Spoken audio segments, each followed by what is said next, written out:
MEC started in 1945 by Ted and Leo Bachhuber, working in a garage making shot shell reloaders. Kind of the unique thing about MEC Outdoors specifically is that we are the only business within the Mayville Engineering Company that sells directly to end customers. We're the only retail business. Being with such a large fabrication company as we are, we're able to utilize so many parts all the way from, the steel, we're building our own mainframes, carousels, all the welding, paint, everything's done right in-house. Coming from a finance role into an operations role, I always thought numbers are everything.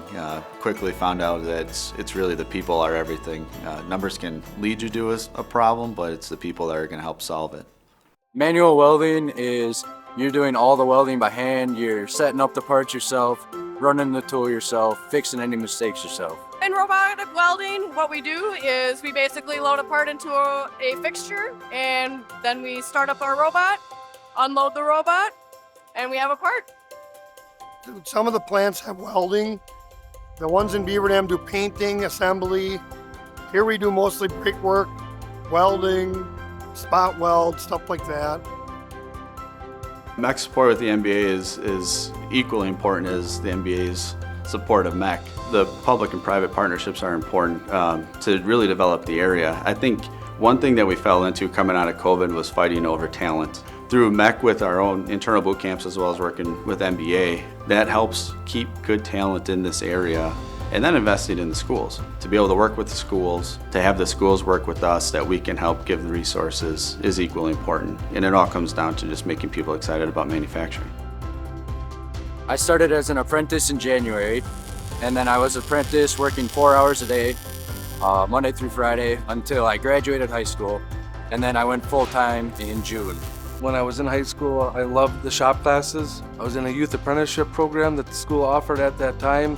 So I worked here, going through the different departments, lasers, brakes, punch press, quality, and enjoyed it. And at that point in time, I liked welding the best. You definitely do not need to go to a four-year school to be successful. I'm here, I'm making just as much as a lot of college students are after they get out of school. There's a lot of different avenues out there. I did not go to college. I worked here for a long time and worked my way up, and now I'm operations manager. So I think through hard work and dedication, there's other avenues if you decide not to go into college. Robotic programs have been important in local high schools in this area, but when you come to MEC, you're actually really putting that into practice.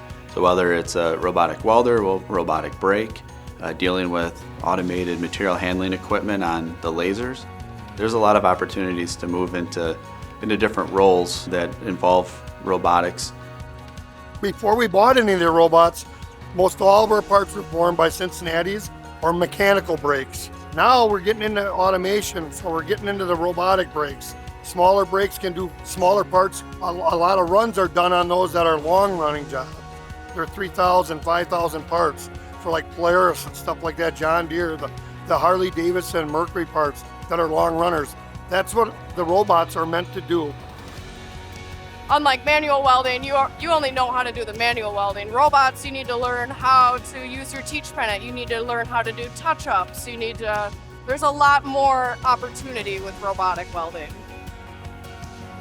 I think the way I moved up is really hard work and dedication and doing what you needed to do to get the job done and do it right. The growth projections for a youth apprentice is eventually going full-time, and then if you stay full-time for a couple years, there's a chance of becoming a weld lead or a weld supervisor, depending upon the opportunities there and what's open.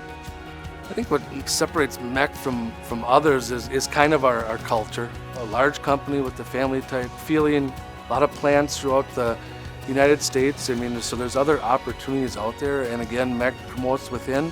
If you change your future goals or whatever, I think there's always going to be opportunity on MEC.